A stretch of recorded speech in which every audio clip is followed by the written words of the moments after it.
If you're a professional who struggles with public speaking anxiety and nothing you are doing is getting it under control or fixing the problem, then here's a new way of seeing it which might explain why nothing's working. Fear of fear itself is the fear of the experience of anxiety itself. Fear of fear itself sounds like, what if my heart pounds? What if my voice shakes? What if I have a panic attack? It's the fear of anxiety itself in the context of a social situation where it would be consequential, or it feels like it would be consequential if people were to see you experience that.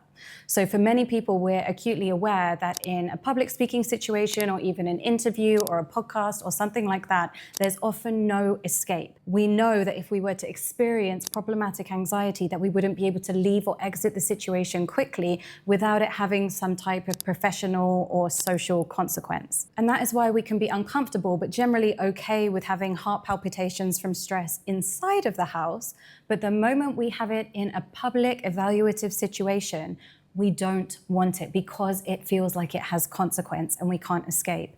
And that is why it's not actually the situation itself. What we're afraid of is the experience of anxiety in that situation where we might feel trapped or unable to cope with it, and that's having consequences. One of the most common fears I see in people who have to do big speeches at work, go on television, these kind of things, is that if they were to show some symptom of anxiety, their voice shakes, their hands shake, they stutter, their mouth gets dry, they brain freeze, whatever it is, it's that people would then think they are incompetent or weird or don't belong in that position in some way. And for people who care deeply about their work, that can be a threat to identity. Many people who care deeply about their work think, if I didn't do this, I don't know what I would do.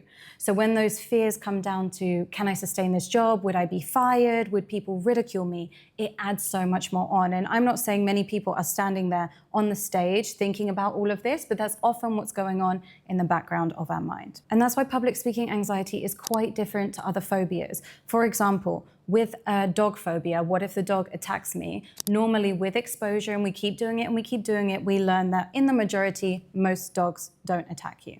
But public speaking anxiety, for a lot of people, the exposure can be really helpful if your fear is, what if people laugh, or what if people ridicule me, or something that is actually to do with the situation. But if your fear is about your own anxiety, what if I panic? What if I lose my train of thought?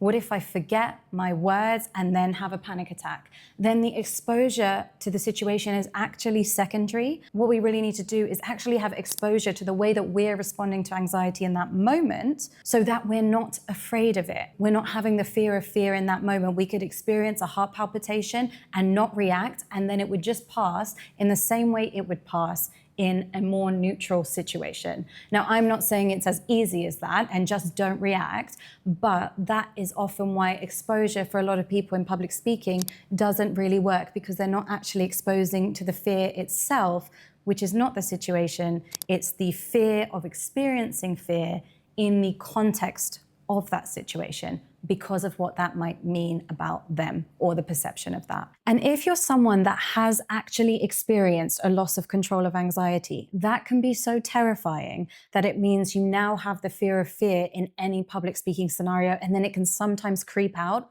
also in social scenarios.